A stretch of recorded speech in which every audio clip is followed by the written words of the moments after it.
Welcome to U.S. Sailing's Portal. This is an interview series that I've been a part of dating back all the way to April.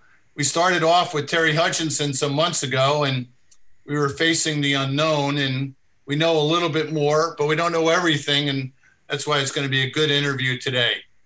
If you're enjoying the Starboard Portal, please support our efforts to build a community of active and engaged sailors by purchasing or renewing a U.S. Sailing membership. It's early in the year and time to do it. We have a lot of great content coming up on our schedule, and thanks to U.S. Sailing members, we're able to adapt and evolve to better serve sailors with content like this. Visit us at our website, ussailing.org, or as I said, join or renew your membership today. And that is the only commercial that we're going to have for our discussion. So Terry Hutchinson, CEO and skipper of American Magic, and Andrew Campbell, Olympian, great collegiate sailor, and has an interesting title, flight controller, which I'm going to ask him about. Anyway, good regatta the first time around. 4 wins, 2 losses. I would say it's really good. Maybe not as great as you like, because we always want to be 6-0. But you sailed well and had some good races there. So congratulations, good start.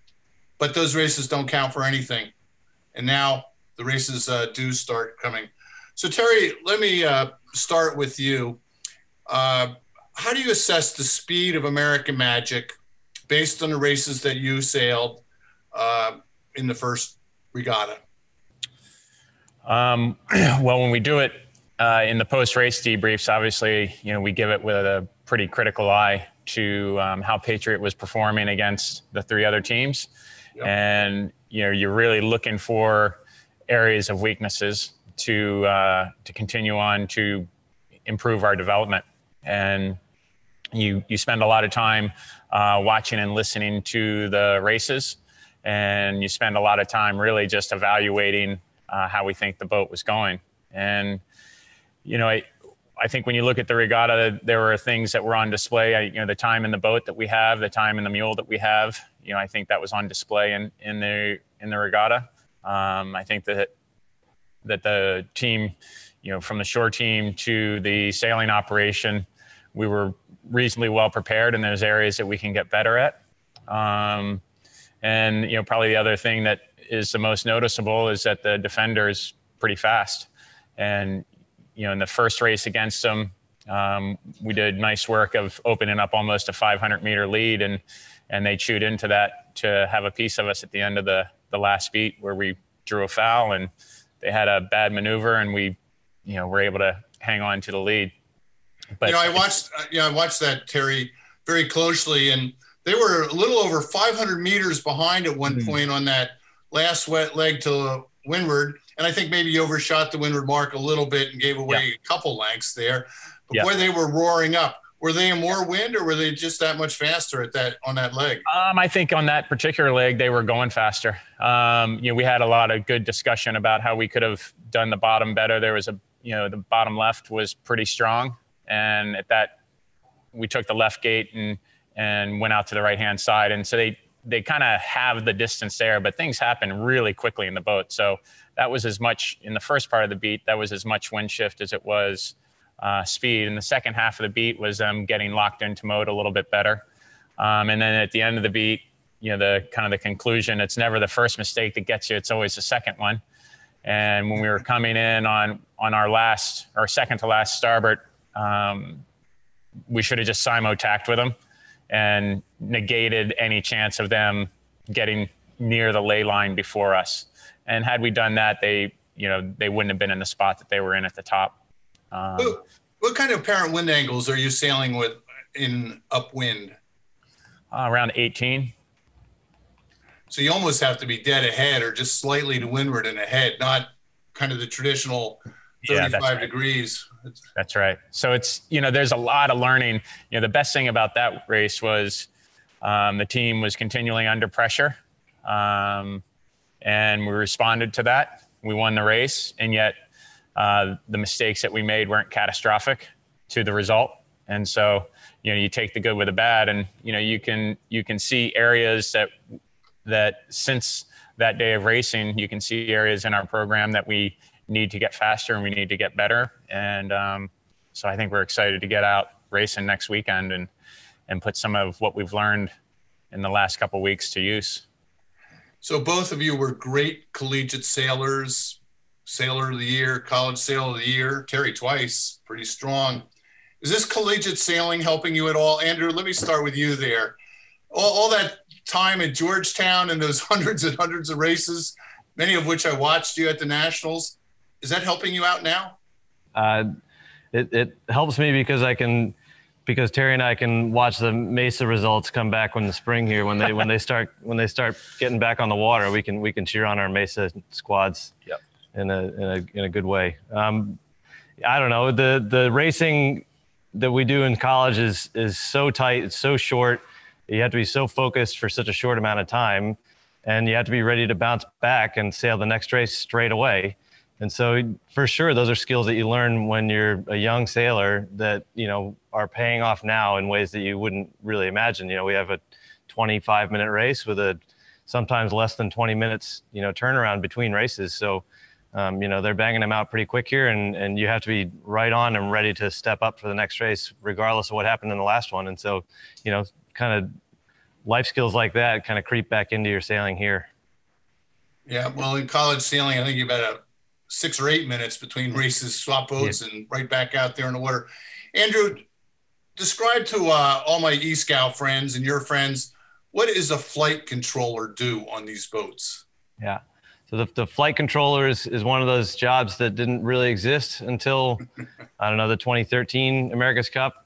So we're talking in 10 years or so it's been around. And even then, there's only a handful of people who are really, taking it on to try and get these boats around the racetrack full time. So it's not a job that I expected to have by any means. And but it's one that I knew that I, could tackle and could try and get a hold of when we got the mule on the water in Newport a few years ago. And so, once we kind of understood how critical the role was and how, focused we needed somebody to be on it the whole time, I was happy to take that on. And, but essentially the job is to keep the 3 foils, right? The rudder and the 2 dagger boards, to keep those 3 foils in an equilibrium to keep the platform out of the water the whole time, right? So tax jibes, upwind and downwind, we're trying to make sure that all 3 lifting surfaces aren't putting the platform in a place where it can't stay out of the water. So I don't know,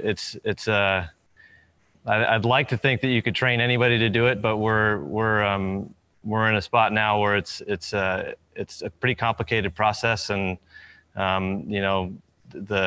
you have to be willing and able to understand what the effects of the other members of your team are going to be on the platform. So, when Dean is driving or Paul Goodison's trimming the mainsail, or the trimmers are on the headsails, you're seeing big effects on the rest of the platform and on the attitude, on the heel, on the trim of the platform. And so, understanding what they're going to do and what effects they're going to have on the lifting surfaces, then, you have to anticipate that and be ready to react and be ahead of them a little bit. So, my job is complicated by that, but it also kind of, is in sync with those guys, and we're trying to anticipate what they're doing as much as they're anticipating what I'm doing. And, it's good to be in that conversation every day and on the water every day. So it's a good job for me.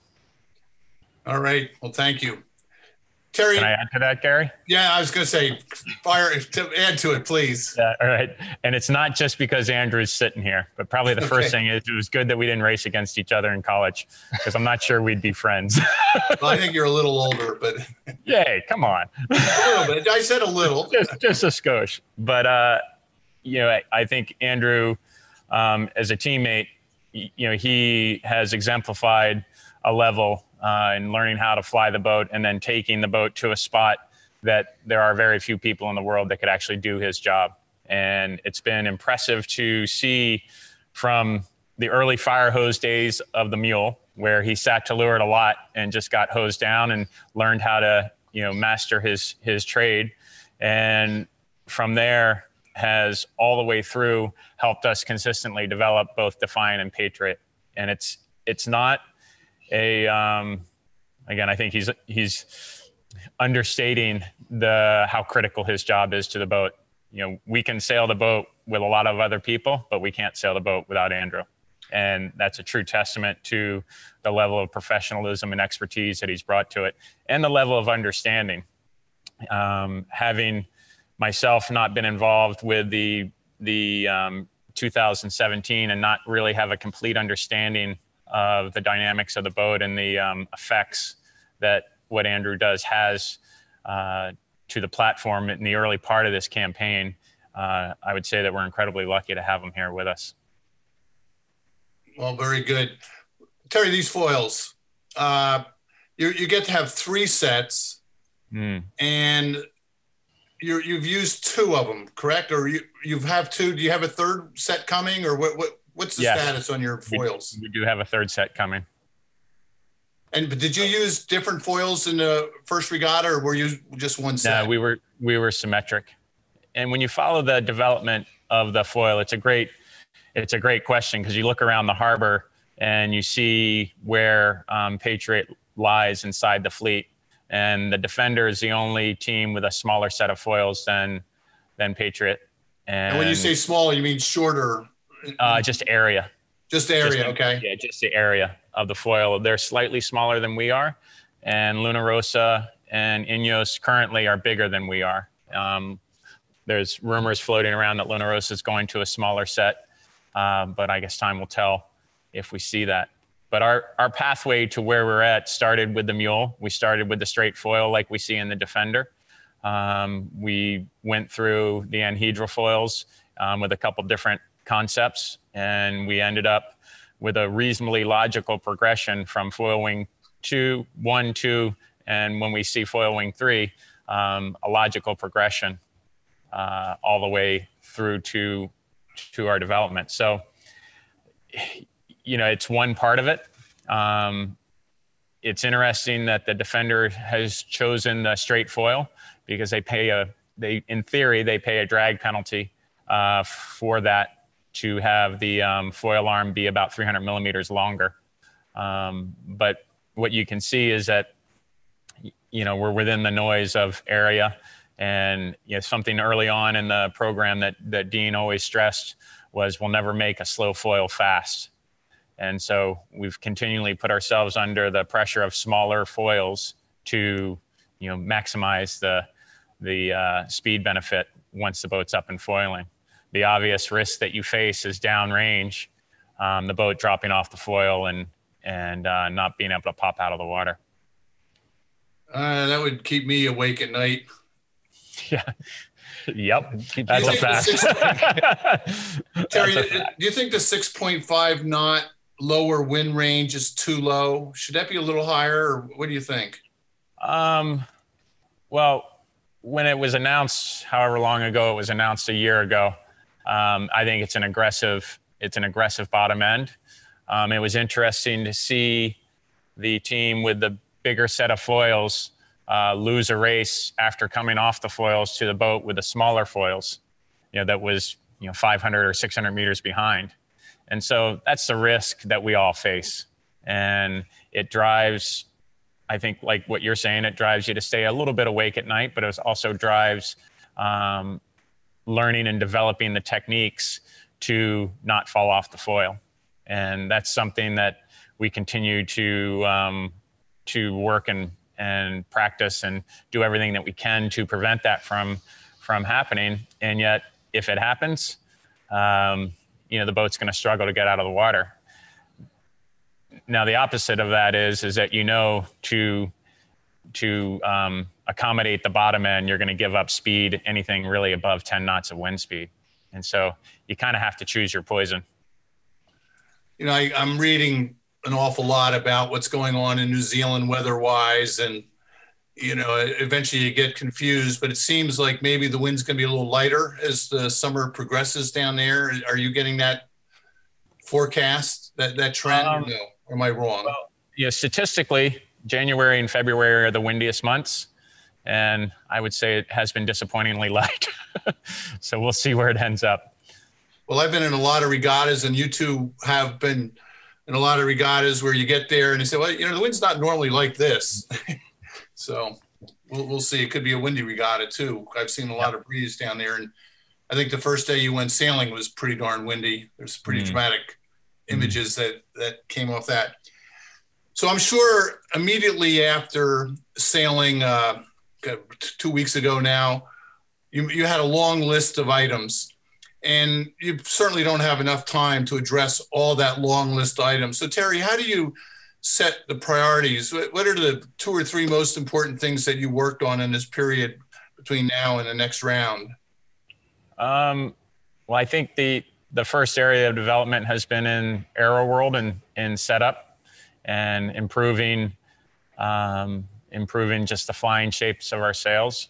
And then there were areas that I know between the designers and the work that Andrew does in creating a better boat balance that we've been working on. And then there's the tactical racing side that we continue to evaluate and, I would say, criticize what we do and how we get to decisions that we make.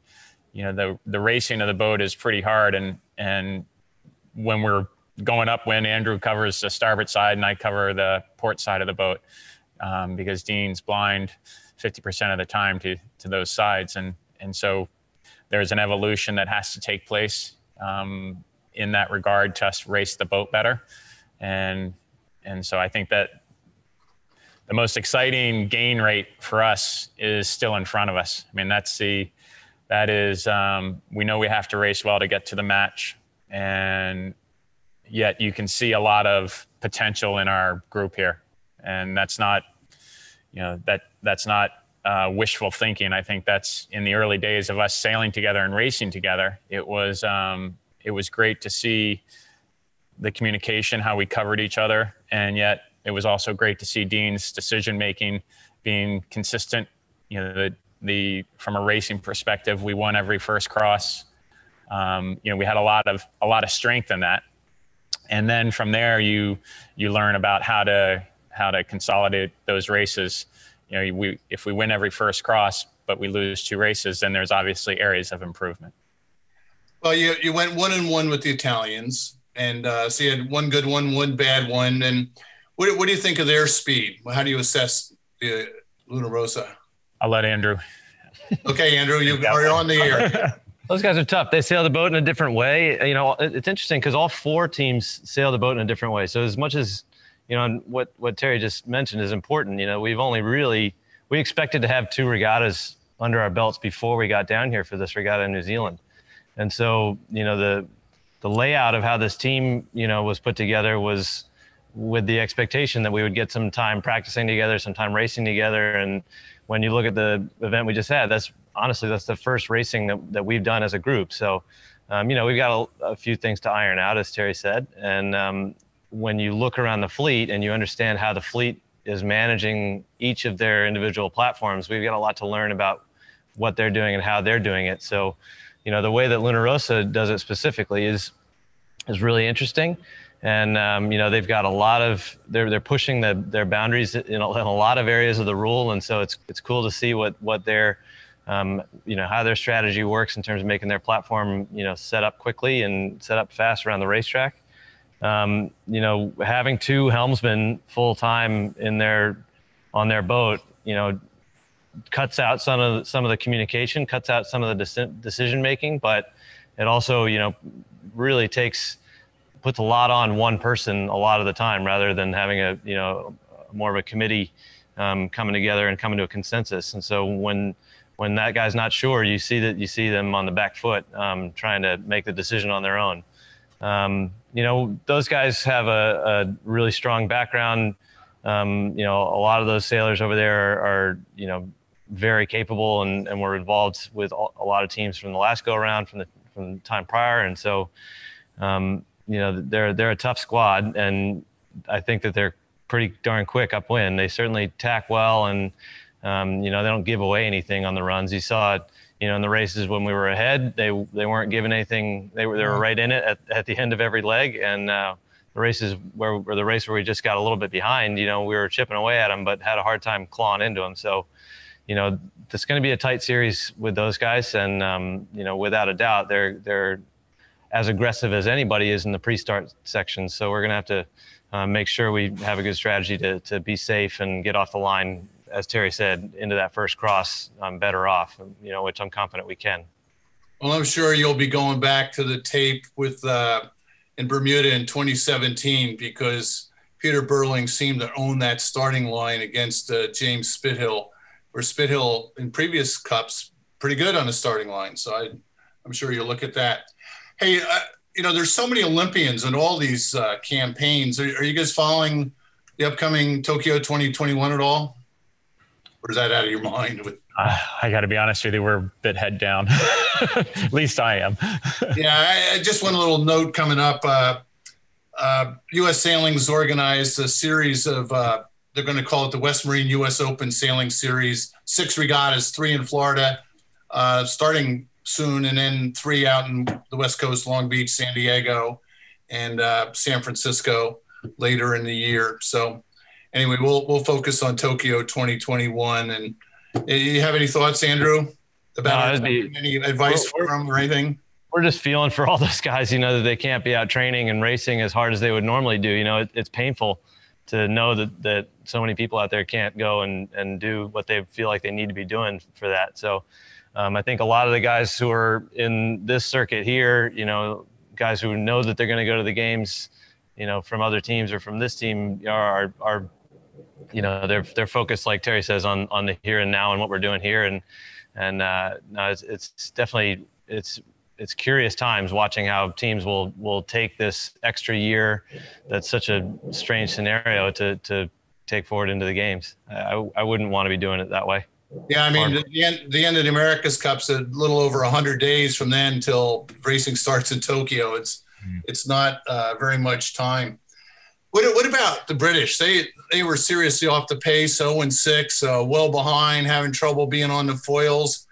Terry, do you see them improving? What do you hear around the docks? Yeah, I mean, I think the first mistake any of us would make is to think that they don't improve. They'll definitely get better. They've been out on the water a lot, training and practicing. They're developing their foils, and in my mind, they're the biggest unknown, and they're also the team with the greatest gain rate in front of them. Because of everything that you just said there. And so their opportunities to get better are really vertical. And so I think, I know from our perspective, we treat them all the same and don't underestimate anybody. And they fall firmly in that category. We know Ben's pedigree, Giles's pedigree, all of that team is very, very good. So a lot of gold medals, hard to win a gold medal, and those guys have done it. Yeah, they got a pile of them. So, but in a single-handed fin too, and yeah. laser for Ainsley. I think it highlights how complex the AC-75 is. If there's anything that's on display, is the complexity of the boat and how difficult the entire operation is. So. That's right. They got a lot of smart guys over there, and they're not struggling. They're sailing the boat pretty darn well. It's just that it's a click off the pace, like you say, and that they're going to be able to find the keys to getting the thing back around the racetrack, and that's when we need to be ready to take them. All right, we got about 5 minutes left here. I'm very curious about this next round. So you have 8 races, or you race everybody 8 times. Is that the way it works?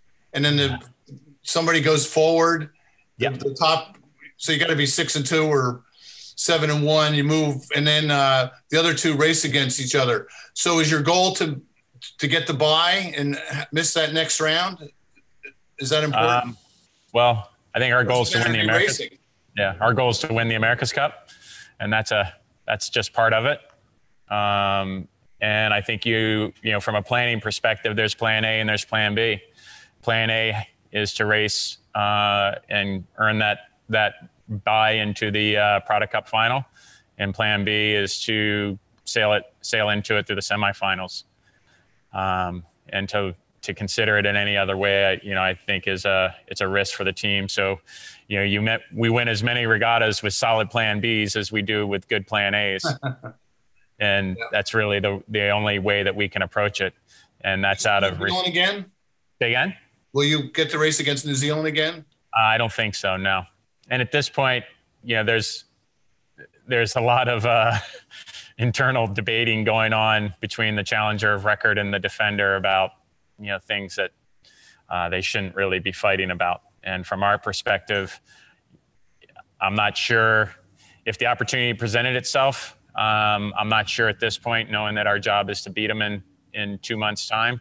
I'm not sure it's in our best interest to race against them. I'm not sure it's not. I mean, they're a very good team. And so every time you go out and you race against a good team, you always get better. And they do too. Yeah, exactly. And so that's the crossover where we're at. At this moment, I don't think that's going to present itself. So, we'll continue on. We have 4 good days of training in front of us here, and a couple good practice days next week, and then we're into it. Well, I think the last 6 America's Cups, the challengers won 3 times and the defenders won 3 times. And it just seems to me, critique this comment that the challengers have somewhat an advantage because they're racing against multiple boats. And as you point out, very different styles in the way they sail the boats. And so that makes you more versatile, and you got to be able to adapt against your competitor if they're sailing differently, which ultimately prepares you, the 3 boats, against the 1. Is there some merit to my thinking here? Absolutely. And the other thing, Gary, is the last 6 America's Cups, how often have we been in a new class? So, the fact that we're in a new class, the fact that we're learning, every day, making the boat a significant amount faster every day, the part of the learning curve that this new class of yacht is on is really steep still. And so we're taking, huge bites out of the apple, and we're going to make sure that we're continuing to do that all the way through this next series. Well, the 12 meters lasted for 10 America's Cups. And then 1988, we had the big boat in the catamaran, which was a strange anomaly to say the least, but there's been 7 different boats since 1987 and now. So that's a lot of changes over the years. And this foiling monohull is probably the most dramatic of all time. Yeah. I'd say that's a fact. We're going to make How fast have you gone so far? What's your top speed? Can you say? Probably won't give it away completely, but we've been well into the 50s. It's like talking to a nuclear submarine officer, how fast you go. And they always say, oh, in excess of 30 knots. Yeah. And they find out they go 80 or something like that. Look at it this way.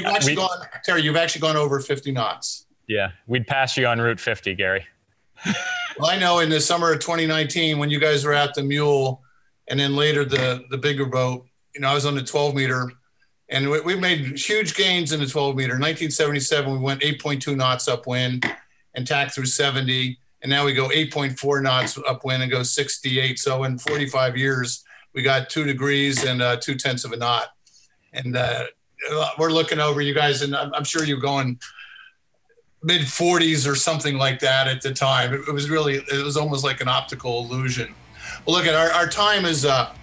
And to all our viewers, thank you very much for supporting U.S. Sailing, and Terry, Andrew, Dean, and all the team. We're cheering you on, and I personally, I sure hope you win. So I'll be following it closely, and hopefully we'll talk another time before we get to the final. Thank you very much, guys. Thanks, Gary. Thanks, Gary. Be safe.